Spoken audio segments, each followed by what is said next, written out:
अस्सलाम वालेकुम दोस्तों, उम्मीद करता हूँ कि आप सब खैरियत से होंगे। तो आज की इस वीडियो में मैं आपको बताने जा रहा हूँ कि कैसे आप WHMCS के साथ क्रेडिट कार्ड और डेबिट कार्ड एक्सेप्ट कर सकते हैं पाकिस्तान में रहते हुए, जो कि नेशनल और इंटरनेशनल दोनों एक्सेप्ट करेगा। चाहे वो आप पाकिस्तानी कोई क्लाइंट आपको वो अपने क्रेडिट कार्ड डेबिट कार्ड से पे कर रहा हो, या वो आपका इंटरनेशनल कोई क्लाइंट हो जो बाहर से किसी फॉरेन कंट्री से वो आपको पे कर रहा हो। ठीक है, तो इससे पहले हमारे पास बहुत सारे पाकिस्तानी गेटवे थे जिसमें इजी पैसा का था, जो कि इंटरनेशनली पेमेंट एक्सेप्ट नहीं करते। और भी बहुत सारे गेटवेज़ हैं अवेलेबल पाकिस्तान में जो इंटरनेशनल आपको अलाउ नहीं करते कि आप उनसे पेमेंट इंटरनेशनल एक्सेप्ट कर लें। लेकिन आज की इस वीडियो में मैं जो आपको बताने जा रहा हूँ गेटवे, वो नेशनल और इंटरनेशनल फर्स्ट डे से आप पेमेंट उससे एक्सेप्ट कर सकते हैं। आपका पाकिस्तानी क्लाइंट भी देगा और उसके बाद आप उससे जो इंटरनेशनली कोई भी क्लाइंट होगा वो भी उससे पे कर सकेगा। तो इसकी कंप्लीट डिटेल्स और इसकी कंप्लीट इंस्टॉलेशन के लिए चलते हैं अपने सिस्टम के ऊपर। तो सबसे पहले आपने यहाँ पर आ जाना है quickpay.com, ये इनकी मेन वेबसाइट है। इस वेबसाइट के ऊपर आपने आ जाना है। अप्लाई करने का नहायत ही आसान तरीका है। आपने साइनअप के ऊपर क्लिक करना है। साइनअप के ऊपर क्लिक करने के बाद आपने अपना यहाँ पर नाम देना है, ईमेल देनी है, अपना मोबाइल नंबर लिखना है, अपने बिज़नेस का नाम लिखना है। उसके बाद यहाँ पर अपनी जो भी आपका सिटी होगा वो लिखना है। इंडस्ट्री आपने यहाँ पर अपनी सिलेक्ट कर लेनी है। जैसे वेब होस्टिंग के लिए हम इस्तेमाल कर रहे हैं तो मोस्टली WHMCS वेब होस्टिंग के लिए इस्तेमाल होता है, तो आपने वहाँ पर वो लिख लेना है। आई एम इंटरेस्टेड इन, यहाँ पर हमने लिख लेना है कि जी भाई हमें पेमेंट गेटवे चाहिए। उसके बाद अपने जो होस्टिंग की वेबसाइट का लिंक होगा आपने वो यहाँ पर यूआरएल पुट कर देना है। इसके बाद यहाँ पर छोटा सा मैसेज लिख देना है कि हाँ आई एम इंटरेस्टेड, और जो कि गेटवे के लिए मैं गेटवे लेना चाह रहा हूँ। ठीक है, यहाँ पे जैसे लिख देते हैं high I need a payment gateway for my hosting website या होस्टिंग कंपनी, कुछ भी लिख दें आप। इसके बाद आपने इनको एक सेंड मैसेज कर देना है। जैसे ही आप इसके ऊपर सेंड मैसेज करेंगे, इनकी टीम विद इन 24 आवर आपके व्हाट्सएप के ऊपर जो आपने नंबर प्रोवाइड किया होगा, मेक श्योर कीजिएगा कि आपने वो व्हाट्सएप वाला नंबर दें ताकि वो आपसे इजीली व्हाट्सएप के ऊपर कोऑर्डिनेट कर लें। उसके बाद वो आपको ईमेल भी कर देंगे, और ईमेल करने के बाद वो सबसे पहले इनकी डिजिटल ऑन बोर्डिंग है। आपको कोई भी ये नहीं कहेंगे कि आप जैसे जायज़ कैश वाले थे वो आपको प्रॉपर एग्रीमेंट भेजते थे, इजी पैसा वाले एग्रीमेंट भेजते थे, लेकिन अब इनकी कंप्लीट डिजिटल ऑन बोर्डिंग है। आपको जस्ट ये कुछ फॉर्म भेजेंगे, फॉर्म आपने फिल करना है। फिल करने के बाद आपने स्कैन करके उनको वापस भेज देना है। एक इनका अपना फॉर्म होता है, उसके साथ जो बाकी के फॉर्म्स होते हैं वो आपसे डॉक्यूमेंट रिक्वायर करते हैं, जिसमें आपका CNSE होता है, बैंक मेंटेनेंस सर्टिफिकेट होता है, आपका NTN सर्टिफिकेट होता है। बस ये 3-4 डॉक्यूमेंट्स होते हैं जो कि आपने स्कैन करके अपने वापस इनको ईमेल कर देनी होती है। ठीक है, सारी कंप्लीट जो चेक लिस्ट में मांगा होता है इन्होंने वो आपने इनको वापस कर देना है। और मेन एक इनका अपना फॉर्म होता है जिसके ऊपर आप अपने उस फॉर्म में भी ज़्यादातर डिटेल आप अपनी बिजनेस डिटेल लिखते हैं, अपना नाम हो गया, अपना एड्रेस हो गया, अपने ID कार्ड हो गया, और इस तरह की डिटेल्स होती हैं वो आपने वहाँ पर लिखनी होती हैं, और अपने सिग्नेचर्स करने होते हैं। बस आपने स्कैन करके इनको वापस करना है। और मज़े की बात यह है कि ये 2 से 3 दिन के अंदर या 4 दिन के अंदर ये आपको लाइव कर देते हैं। ठीक है, तो जब आपकी सारी डिटेल हो जाएंगी तो डिटेल होने के बाद आपको सबसे पहले आपको ये टेस्ट कर बोलेंगे कि आप अपने WHMCS के साथ हमारे मॉड्यूल को टेस्ट करें, और जो भी इसकी इन्वाइसेस हैं वो पे करके देखें कि क्या ये वर्क कर रहा है आपके सिस्टम के साथ या नहीं। कोई भी गेटवे होगा वो सबसे पहले आपको टेस्ट करवाता है। ठीक है, क्योंकि आप उसकी इंस्टॉलेशन जब करते हैं तो वो आप इजीली टेस्ट कर लें। तो जब टेस्ट कर लेंगे आप इनको स्क्रीनशॉट प्रोवाइड करेंगे, जी हमने मॉड्यूल इंस्टॉल कर लिया है, आसानी से काम कर रहा है, इसके कॉल बैक अच्छी से वर्क कर रही है, वापस आता है, इन्वाइस पेड कर रहा है कस्टमर को, उसकी डिटेल्स प्रोडक्ट जो भी हैं वो जा रही है, इन्वाइस ऑटोमेटिक पेड हो रही है। तो इसके बाद ये आपको लाइव कर देते हैं। ठीक है, तो चलें सबसे पहले हम इसको इंस्टॉलेशन की तरफ जाते हैं कि हमने इसको इंस्टॉल कैसे करना है। तो इसके लिए मैं आ जाता हूँ अपने सी पैनल के अंदर। सी पैनल के अंदर आने के बाद आपने यहाँ पर फाइल मैनेजर के अंदर जाना है। फाइल मैनेजर के अंदर जाने के बाद पब्लिक HTML के अंदर आना है। ठीक है, और उसके बाद आपका WHMCS जहाँ पर इंस्टॉल होगा, अगर आपको वो मेन डायरेक्टरी के ऊपर है तो आपने वहीं पर आ जाना है, और अगर आपका किसी सब फोल्डर के अंदर है या सब डोमेन के अंदर है तो आपने उनकी मेन फाइल्स के अंदर आ जाना है। यहाँ पर आने के बाद आपने नीचे मॉड्यूल्स के अंदर आ जाना है। मॉड्यूल्स के अंदर आने के बाद आपने गेटवे के अंदर जाना है। यहाँ पर आने के बाद आपने यहाँ पर अपलोड के ऊपर क्लिक करना है। यहाँ पर आपको वो एक प्लगइन प्रोवाइड करेंगे जो कि आपने यहाँ पर इंस्टॉल करना है, और उसके साथ वो डिटेल्स प्रोवाइड करेंगे कि ये डिटेल्स आप पुट करें। तो मुझे प्रोवाइड किया गया है ना, जब आपका इनके साथ जब आप कोऑर्डिनेट कर रहे होंगे तो ये आपको भी भेज देंगे। तो यहाँ पर क्विक पे के ऊपर ये मैं क्लिक करता हूँ। सॉरी, ये वो कामर्स का है, क्विक पे।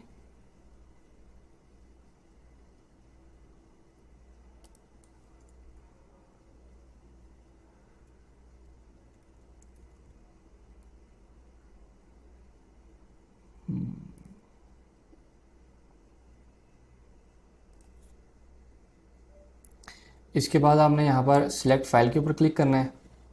जैसे ही आप सिलेक्ट फाइल के ऊपर क्लिक करेंगे तो आपने वो फाइल सेलेक्ट कर लेनी है जहाँ पर पड़ी है। मेरे केस में ये डेस्कटॉप के ऊपर पड़ा हुआ है, इसको ओपन कर लेते हैं और ये यहाँ पर अपलोड हो गया। ठीक है, इसके बाद वापस आना है, यहाँ पर एक दफ़ा रीलोड के ऊपर क्लिक करना है, थोड़ा सा नीचे आएंगे। नीचे आने के बाद ये यहाँ पर WHMCS क्विक पे चेकआउट के नाम से इंस्टॉल हो गया है। तो इसके ऊपर मैं राइट क्लिक करता हूँ और इसको एक्सट्रैक्ट कर लेता हूँ। एक्सट्रैक्ट हो गया, इसको दोबारा रीलोड करें एक दफ़ा। यहाँ पर थोड़ा सा नीचे आएंगे तो ये फ़ोल्डर बन गया, इस फोल्डर के ऊपर क्लिक करें, मॉड्यूल्स के अंदर चले जाएँ। ठीक है, गेटवेज़ के अंदर ये वाली फाइल्स हैं जो हमने मेन डायरेक्टरी के अंदर जो गेटवेज़ के अंदर हमने लेके जानी है। ठीक है, आप बाहर से आके यहाँ पर गेटवेज़ के ऊपर क्लिक कर दें या मॉड्यूल के अंदर आके आप यहाँ पर क्लिक कर दें। ठीक है, यहाँ पर क्लिक करें, मॉड्यूल के ऊपर क्लिक करें, यहाँ से मूव फाइल करें।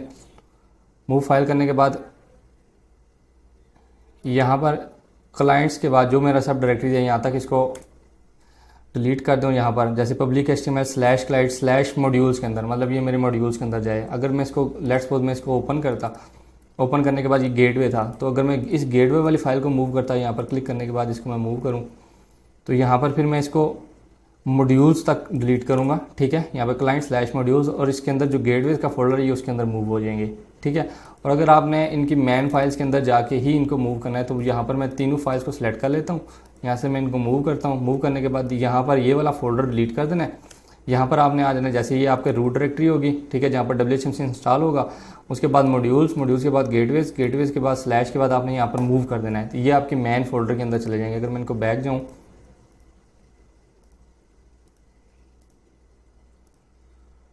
यहाँ पर इसको मैं रीलोड करूँ तो यहाँ पर ये क्विक पे के नाम से आ गया होगा।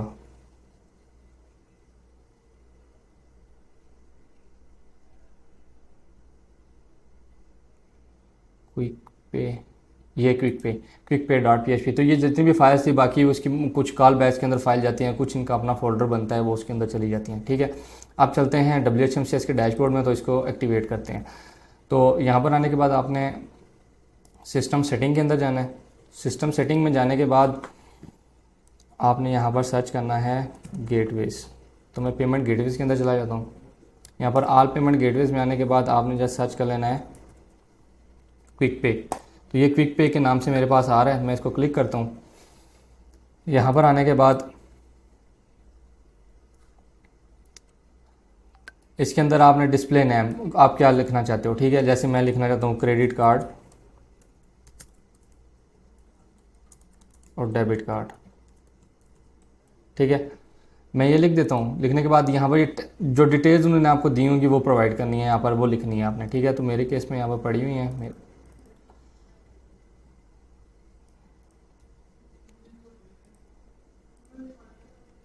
और बूट करना है, मर्चेंट नेम आप अपना नाम लिख लें। ठीक है, मैं टेस्ट ही लिख देता हूँ। आप इसके ऊपर अपने आपका जो मर्चेंट नाम होगा, आप जो आपने प्रोवाइड किया होगा वो आपको प्रोवाइड कर देंगे। आपने वो इंस्टीट्यूशन नाम लिख देना है यहाँ पर, मर्चेंट नेम। ठीक है, उसके बाद सीक्रेट की है, सीक्रेट की मैं कॉपी करके लाता हूँ, मैं पेस्ट कर देता हूँ। ठीक है, उसके बाद यहाँ पर ये हमारा टेस्ट मॉड्यूल सेलेक्ट यहाँ पर यस कर देना है। ठीक है, उसके बाद हमने यहाँ पर सेव चेंजेस कर देनी है। सेव चेंजेस करने के बाद हम इसको अब टेस्ट करते हैं। मैं जाता हूँ यहाँ पर किसी क्लाइंट के अंदर, यहाँ पर ओपन करता हूँ, यहाँ पर एक इनवाइस क्रिएट कर लेता हूँ मैं। Invoice, create invoice, test 50। अच्छा, यहाँ पर मैं फर्दर आगे मूव करने से पहले आपको एक और चीज़ बता दूँ। आपने वापस इधर सेटिंग में आना है, गेटवेज के अंदर मैं जाता हूँ। यहाँ पर इनकी जो मेन एक सेटिंग है वो मैं आपको बता देता हूँ। यहाँ पर देखें कि डिफ़ॉल्ट करेंसी पाकिस्तानी रुपीज़ के अंदर ये इसको कन्वर्ट करता है। ठीक है, ये ऐसा नहीं है कि आप इनकी वेबसाइट के ऊपर जाएंगे तो वो आपको डॉलर के अंदर शो होगा। मेरा WHMCS जो है वो डॉलर के अंदर है, तो जब वो यहाँ पर लेट्स सपोज वो $50 में लिखता हूँ तो इनकी वेबसाइट पर जाएगा तो ये 50 ही शो करेगा। तो इसके लिए हमें अपने WHMCS के अंदर एक करेंसी भी ऐड करनी होगी। ठीक है, जो कि PKR के नाम से ऐड करेंगे। अभी ये डॉलर के अंदर है, अगर तो आपने की हुई है तो यहाँ पर नीचे एक और आ जाएगा, आपके पास ऑप्शन आ जाएगा कि आपने इसको किस करेंसी के अंदर कन्वर्ट करवाना है। तो जो करेंसी आपने लिखी होगी उसके अंदर वो कन्वर्ट हो जाएगा। तो यहाँ पर मैं जाता हूँ सेटिंग के अंदर वापस, यहाँ पर करेंसीज के अंदर जाता हूँ, यहाँ पर ऐड करेंसी का लेता हूँ PKR, ठीक है। और यहाँ पर मैं बेस कन्वर्जन लेट्स सपोज आज 298 चल रहा है, तो ठीक है, तो मैं यहाँ पर इसको ऐड करेंसी कर देता हूँ। ये करेंसी ऐड हो गई, वापस आता हूँ उसी के अंदर गेटवे, यहाँ पर आता हूँ। अगर आपने 2 करेंसी ऐड की हुई होंगी और यहाँ पर कन्वर्ट फॉर प्रोसेसिंग आप यहाँ पर सेलेक्ट नहीं करेंगे तो ये आपका चेकआउट काम नहीं करेगा, ठीक है। और अगर आपकी सिर्फ एक ही करेंसी ऐड है जो कि PKR है तो फिर आपको कोई मसला नहीं है। लेकिन अगर आपकी करेंसी USD ऐड है इसके अंदर और USD के बाद वो यहाँ पर आ रहा है ना डिफ़ॉल्ट करेंसी ये PKR के अंदर है, तो अगर आपको PKR करेंसी मस्ट ऐड करनी पड़ेगी। ऐड करने के बाद आपने यहाँ पर आने के बाद कन्वर्ट टू फॉर प्रोसेसिंग लिखना है PKR कि मेरी बेस करेंसी जो वो USD के अंदर, मेरा जो WHM से चल रहा है वो USD के अंदर है। लेकिन जब इसके ऊपर चेकआउट करेंगे तो वो PKR के अंदर इसको कन्वर्ट करना चाहिए और PKR के अंदर वही डॉलर का रेट उठाएगा, ये ऑटोमेटिक नहीं उठाता जो हमारे WHM से इसके अंदर हम ऐड करेंगे। जैसे मैंने 298 ऐड किया तो वो 298 ही उठाएगा, ठीक है। अब मैं वापस आता हूँ, मैं क्लाइंट्स के ऊपर आता हूँ। अभी इनवाइस को हम पे करते हैं, अभी मैं वहाँ पर बताता हूँ कि वो कन्वर्ट कैसे करेगा। इनवाइस के ऊपर जाता हूँ, यू एज अ क्लाइंट, यहाँ पर क्रेडिट कार्ड और डेबिट कार्ड मैं सेलेक्ट करता हूँ।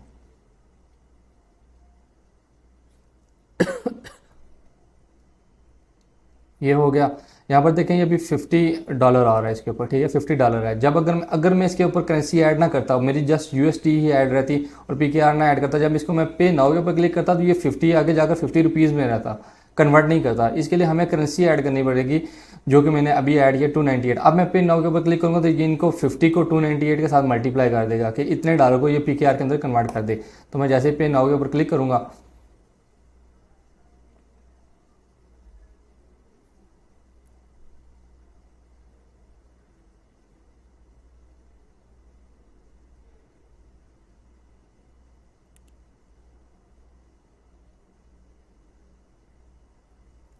ये यहाँ पर थोड़ा सा टाइम ले रहा है या असल में ये टेस्ट है ना, तो मल्टीपल लोग इसके ऊपर टेस्ट कर रहे होते हैं, इस वजह से थोड़ा सा स्लो है। जब ये लाइव होगा तो ये ठीक हो जाएगा, ठीक है। अब ये देखें जब वो 50 को इसने 298 के साथ मल्टीप्लाई किया तो 14,900 रुपीज़ आ गए, ठीक है। ये मैंने मर्चेंट नेम टेस्ट था तो वहाँ पर टेस्ट लिख दिया और ये डेट आ गई। और यहाँ पर कार्ड है और यहाँ पर आप वीज़ा और मास्टर कार्ड एक्सेप्टेड है, ठीक है। यहाँ पर मैं डमी ऐड कर लेता हूँ, यहाँ पर वीज़ा का है 4111, उसके बाद ये 1 वाली ऐड कर लेता हूँ, यहाँ पर मैं सेलेक्ट कर लेता हूँ। यहाँ पर CVC, अब जब आप टेस्ट ट्रांजेक्शन कर रहे होंगे ये वाला कार्ड ऐड करें, कोई भी यहाँ से नेक्स्ट जो डेट है वो ऐड करें, उसके बाद यहाँ पर 1 2 3 लिखें और पे नाउ के ऊपर क्लिक कर दें। हम ये चेक करेंगे कि ये हमारी इनवाइस को पे करता है कि नहीं करता। अगर ये सक्सेसफुल हो जाएगा तो हमने इनको स्क्रीनशॉट भेजने हैं, जो हमारी इनवाइस होगी उसका स्क्रीनशॉट भेजना है हमने स्टार्ट में। उसके बाद यहाँ पर चेकआउट आएगा, यहाँ पर हमने एक स्क्रीनशॉट बनाना है। उसके बाद जब ये पेमेंट डन हो जाएगी, जैसे ही यहाँ पर ये देखिएगा पेमेंट कटेगी, कटने के बाद हमें ये वापस रिडायरेक्ट होकर हमारे WHM से इसके ऊपर जाएगा, तो इसको इनवाइस पे करनी चाहिए। अगर तो ये पे कर देता है तो हम उनको बताएंगे कि हमारी जो ट्रांजेक्शन थी वो हमारी जितनी भी टेस्ट जो भी हमने करना था वो हो गया, वो डन हो गया। तो ये हमारे इस मर्चेंट को लाइव कर देंगे, तो फिर हमें लाइव API कीज़ हमें प्रोवाइड कर देंगे। यहाँ पर click here to return company name, यहाँ पर ये आ रहा है, यहाँ पर आपकी वेबसाइट का नाम आ जाएगा। जब आपने आपका प्रॉपर WHM हो, मेरा WHM डमी है, ठीक है, तो उसके अंदर कंपनी नेम लिखा होता है, ये उठा रहा है। तो यहाँ पर क्लिक केयर के ऊपर क्लिक करेंगे तो ये देखें ये पेड हो गया, यहाँ पर सक्सेस हो गया, ये पेमेंट का आ गया। ये देखें $50 इन्होंने पे कर दिया, ये ट्रांजैक्शन आईडी इसने उठा ली। और उसके बाद आपने इस इनवाइस का भी इनको एक स्क्रीनशॉट भेजना है। तो उम्मीद करता हूँ कि आपको ये वीडियो अच्छी लगी होगी। अगर आपको टेस्ट के और इंटीग्रेशन के दौरान कोई भी मसला आ रहा हो तो आप इसके नीचे कमेंट कर सकते हैं, मैं आपको गाइड कर दूंगा कि अगर आपको कोई इशू आ रहा है या आपकी पेमेंट नहीं उठा रहा तो वो आप कर लीजिएगा, ठीक है। उम्मीद करता हूँ कि आपको ये वीडियो अच्छी लगी होगी और अगर अच्छी लगी है तो मेरे चैनल को सब्सक्राइब कर दें और साथ ही बेल आइकन को भी प्रेस कर दें।